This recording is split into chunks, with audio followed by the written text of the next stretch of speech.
Big boss Malayalam season 7 അങ്ങനെ ഇന്നും ലാലേട്ടൻ അനുവിന് വയറ് നിറച്ച് നല്ല രീതിയിൽ കൊടുത്തിട്ടുണ്ട്. അപ്പം എന്തിനാന്ന് വെച്ച് കഴിഞ്ഞാൽ ലൈവിൻ്റെ ഇടയ്ക്ക് ഒരു കേക്ക് കൊടുക്കുന്നുണ്ട്. ഇവർക്ക് സ്റ്റോർ റൂമിൽ പോയി എടുത്തുകൊണ്ട് വന്നിട്ട് എല്ലാവരും ഭാഗിച്ച് കഴിക്കുന്നുണ്ട്.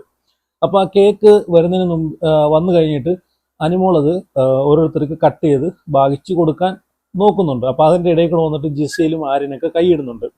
അപ്പോൾ അത് അങ്ങനെ കൈയിട്ടെടുക്കല്ലെന്നൊക്കെ പറയുന്നുണ്ട്. ജിസയിൽ ആര്യൻ കരണ്ടി കൊണ്ട് എടുത്തുകൊണ്ട് ഇടാൻ ശ്രമിക്കുന്നുണ്ട്. കരണ്ടി കൊണ്ടിട്ട് ഇങ്ങനെ കോരി എടുക്കാനൊക്കെ ശ്രമിക്കുന്നുണ്ട്. അപ്പം അതുമായിട്ട് ബന്ധപ്പെട്ട് അവിടെ ഒരു സംസാരം നടക്കുന്നുണ്ട്. ആദില അതുപോലെ ആര്യനും അനുമോളും തമ്മിൽ സംസാരം നടക്കുന്നുണ്ട്. പക്ഷെ ഇവിടെ എനിക്ക് മനസ്സിലായ ഒരു കാര്യം എന്ന് വെച്ച് കഴിഞ്ഞാൽ ഈ ആദിലയുടെ ഇരട്ടത്താപ്പ് എന്ന് വെച്ച് കഴിഞ്ഞാൽ കൂടെ നിന്നിട്ട് കാല് വാരുന്നൊരു സ്വഭാവം ഉണ്ടല്ലോ, ആ ഒരു സ്വഭാവമാണ് ഈ ആദിലയ്ക്ക് ഇന്ന് എനിക്ക് ലൈവ് കണ്ടപ്പോൾ മനസ്സിലായി. കാരണം ആദിലയുടെ ആ ഒരു ഫേസിലെ ചിരിയും കാര്യങ്ങളും എന്ന് വെച്ച് കഴിഞ്ഞാൽ എനിക്ക് തോന്നുന്നു ഈ അനുവിൻ്റെ അടുത്ത് സപ്പോർട്ടൊക്കെ അറിഞ്ഞാണല്ലോ, പുറത്തെ വോട്ടിങ്ങും കാര്യങ്ങളൊക്കെ അനുവിന് സപ്പോർട്ട് ഉണ്ടെന്ന് അറിഞ്ഞിടം തൊട്ട് എന്തോ പുറവിൽ നിന്ന് കുത്തി കുത്തി ചെയ്യുന്നത് പോലൊരു ചിരിയും എന്തൊക്കെ ഞാൻ കാണുന്നുണ്ട്. കൂടെ നിന്നിട്ട് എല്ലാ അസൂയ കൊണ്ടിട്ട് ചതിക്കുന്നൊരു സ്വഭാവമാണ് ഇന്ന് ഞാൻ ലൈവിൽ കണ്ടത്. അപ്പം ലാലേട്ടൻ വരുന്നു, ചോദിക്കുന്നു എന്തിനാണ് നിങ്ങൾ വഴക്ക് കൂടിയെന്നൊക്കെ ചോദിക്കുമ്പോഴത്തേക്ക് അനുമോളെടുത്ത് എണ്ണിക്കാൻ പറയുന്നു, ചോദിക്കുന്നു.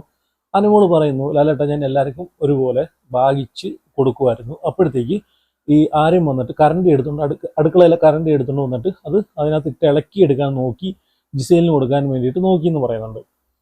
അപ്പം അവിടെ അനുമോള് ഇത് പറയുമ്പോഴത്തേക്ക് ലാലേട്ടൻ പറഞ്ഞൊരു കാര്യം എന്ന് വെച്ച് കഴിഞ്ഞാൽ, നിങ്ങളെന്തിനാണ് ഇത് എല്ലാവർക്കും ഭാഗിച്ചു കൊടുക്കാൻ നിൽക്കുന്നത്? നിങ്ങൾക്ക് വേണ്ടുന്നൊരു പീസ് എടുത്തിട്ട് ബാക്കി അവിടെ വെച്ചുകൂടെ? അവരെന്ത് വേണമെങ്കിലും കാണിക്കട്ടെ, ഇതൊന്ന് മാറ്റി ചിന്തിക്കാൻ പഠിക്കും നിങ്ങൾ എന്ന് പറയുന്നുണ്ട്. അപ്പോൾ ഞാനൊരു കാര്യം പറയട്ടെ. അപ്പം ഇത് കേട്ടപ്പോഴത്തേക്ക് ഞാൻ ഒരു കാര്യം പറയാം. അപ്പം എൻ്റെയൊക്കെ വീട്ടിലാണെങ്കിൽ ഇതുപോലെ എന്തെങ്കിലും ഒരു ഫുഡ് കിട്ടിക്കഴിഞ്ഞാൽ, ഇപ്പോൾ കേക്കോ എന്തോ ആയിക്കോട്ടെ, അത് വീട്ടിലുള്ള എല്ലാവർക്കും കൂടെ 4ആയിട്ട് ഭാഗിച്ചാണ് വീട്ടിലുള്ള ഉമ്മ തരുന്നത്. അപ്പം 4ആയിട്ട് ഭാഗിച്ച് ഒരാൾക്ക് പോലും അത് കിട്ടാതിരിക്കത്തില്ല, എല്ലാവർക്കും കിട്ടും. ഇപ്പം ഇവിടെ ലാലേട്ടൻ പറഞ്ഞ കാര്യം എന്ന് വെച്ച് കഴിഞ്ഞാൽ, ആ ഒരു കേക്കായിക്കോട്ടെ, എന്ത് ആഹാര സാധനം ആയിക്കോട്ടെ, പകുത്ത് നൽകാതെ ഒരു പീസ് നിങ്ങൾക്ക് വേണ്ടുന്ന ഒരു പീസ് എടുത്തുകൊണ്ട് പോയിട്ട് ബാക്കി എന്തോ കാണിച്ചോട്ടെ എന്നുള്ളൊരു ധാരണയിലാണ് അവിടെ പറഞ്ഞത്. അപ്പം ഇവിടെ വീട്ടിലായാലും ഇങ്ങനൊരു, ഇപ്പം അതൊരു വീടാണ്, എല്ലാവരും കൂടെ താമസിക്കുന്ന ഒരു വീടാണ്. അപ്പം അവിടെ ഒരു ആഹാരത്തിൻ്റെ ഒരു ഭാഗം കിട്ടിക്കഴിഞ്ഞാൽ അത് അവിടെ ഉള്ള എല്ലാവർക്കും കൂടെ വീതിച്ച് കൊടുക്കണം. അതാണ് അതിൻ്റെ ഒരു മര്യാദ.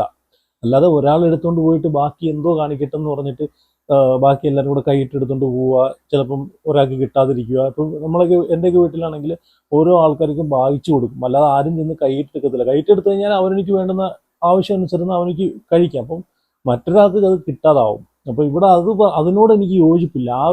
ലാലേട്ടൻ ആ ഒരു പറഞ്ഞതിനോട് എനിക്ക് യോജിപ്പില്ല. അപ്പോൾ എനിക്ക് തോന്നുന്നത് അനുവിനെ ഫയർ ചെയ്യാൻ വേണ്ടിയിട്ട്, അനുവിനൊന്ന് ഇത് ചെറിയൊരു ഡോസ് കൊടുക്കാൻ വേണ്ടിയിട്ട് സംസാരിച്ച പോലെയാണ് എനിക്ക് തോന്നുന്നത്. അപ്പോൾ അതിൻ്റെ ഇടയ്ക്ക് ആദില പറയുന്ന ഒരു കാര്യം എന്ന് വെച്ച് കഴിഞ്ഞാൽ, അപ്പം ലാലേട്ടൻ പറയുന്ന ഒരു കാര്യം എന്ന് വെച്ച് കഴിഞ്ഞാൽ, അങ്ങനെയാണെങ്കിൽ ഞങ്ങൾ ഇനി ഒന്നും കൊടുത്തയക്കുന്നില്ല എന്ന് പറയുന്നുണ്ട്. അപ്പോൾ അവിടെ ആദില പറഞ്ഞൊരു കാര്യം എന്ന് വെച്ച് കഴിഞ്ഞാൽ, അനുവിന് വേണ്ടെങ്കിൽ തിന്നണ്ട, ഞങ്ങൾക്ക് വേണം, ഞങ്ങൾക്ക് വേണ്ടിയിട്ട് തരണം എന്നാണ് പറയുന്നത്. അവക്ക് വേണ്ടെങ്കിൽ അവൾ തിന്നണ്ട എന്ന് പറയുന്നുണ്ട്.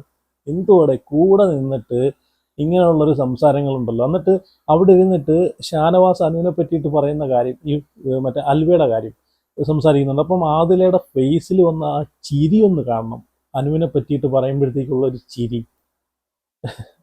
ആദില എന്ന് പറഞ്ഞൊരു സാധനത്തിൻ്റെ സത്യം പറഞ്ഞ മനസ്സിലുള്ളൊരു, ചിലപ്പം അതൊരു ഗെയിമിൻ്റെ ഭാഗമായിട്ടായിരിക്കാം, ഒരു പുറത്ത് ഗെയിമിൻ്റെ ഭാഗമായിട്ടാണ് നമ്മളും സംസാരിക്കുന്നത്.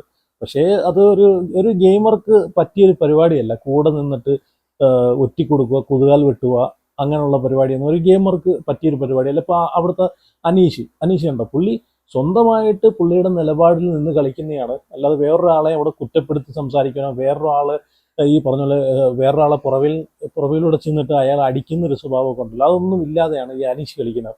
പക്ഷെ ഇവിടെ ആദിലേക്ക് എന്തുവാണ് കളിക്കുന്നത്? അനുവിനെ അവിടെ എണ്ണിച്ച് നിർത്തിയിട്ട് ചോദ്യം ചെയ്യുന്ന സമയത്ത് അപ്പുറം ഇരുന്നിട്ട് ചിരിക്കുവാണ്, മനസ്സിൽ ചിരിയാണോ, ഫേസ് കാണുമ്പോൾ അറിയാം.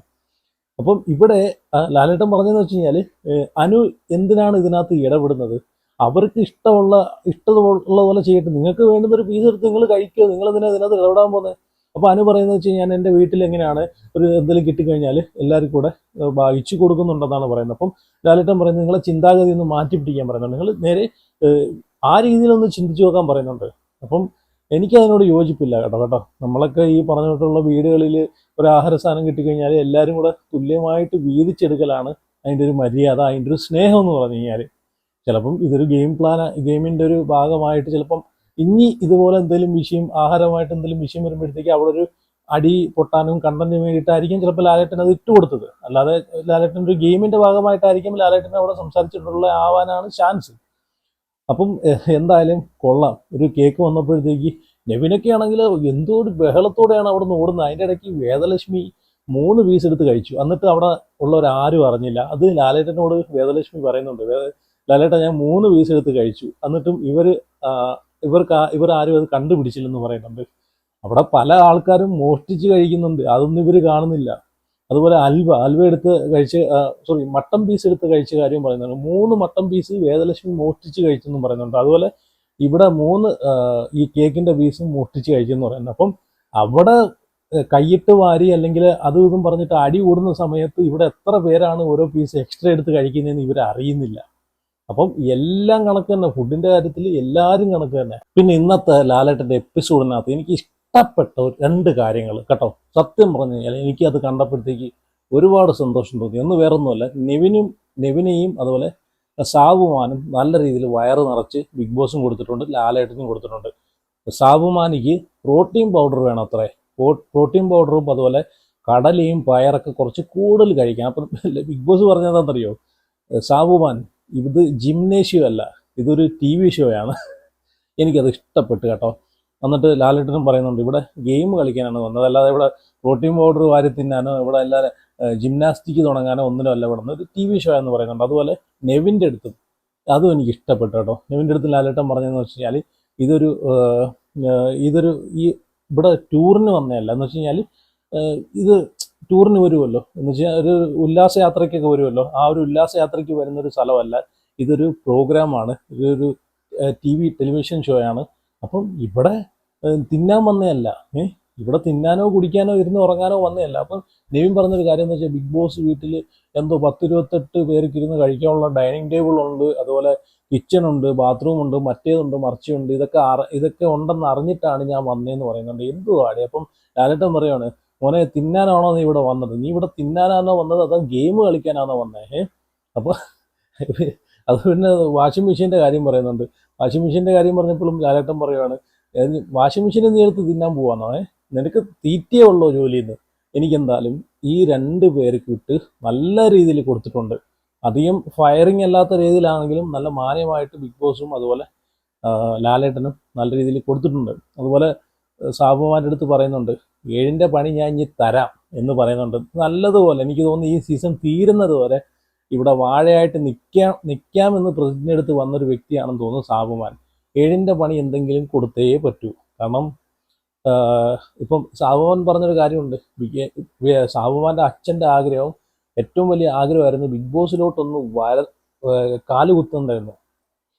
ഇതുപോലെ വന്ന് അവിടെ മറ്റേ വാഴയായിട്ട് നിൽക്കാനാണോ ഇത്ര ആഗ്രഹിച്ചത്? സത്യം പറഞ്ഞാൽ എന്തിനാണ് ഈ നെവിനെയും അതുപോലെ ഈ സാബുമാനെയൊക്കെ അവിടെ വെച്ചുകൊണ്ടിരിക്കുന്നതെന്നാണ് ഞാൻ ആലോചിക്കുന്നത്. ഒന്നാമതേ ഈ സീസൺ ആകെ ശോകമായിട്ടാണ് പോകുന്നത്. അതിൻ്റെ ഇടയ്ക്ക് ഈ 2 വാഴകളെ കൂടെ അവിടെ നിർത്തി വീണ്ടും ജനങ്ങൾക്കൊരു ബോറിംഗ് ഉണ്ടാക്കിക്കൊണ്ടിരിക്കുകയാണ് അല്ലേ. എന്തായാലും ഇന്നത്തെ എപ്പിസോഡിൽ ഇവർക്ക് 2 പേർക്കും നല്ലതുപോലെ കൊടുത്തിട്ടുണ്ട്.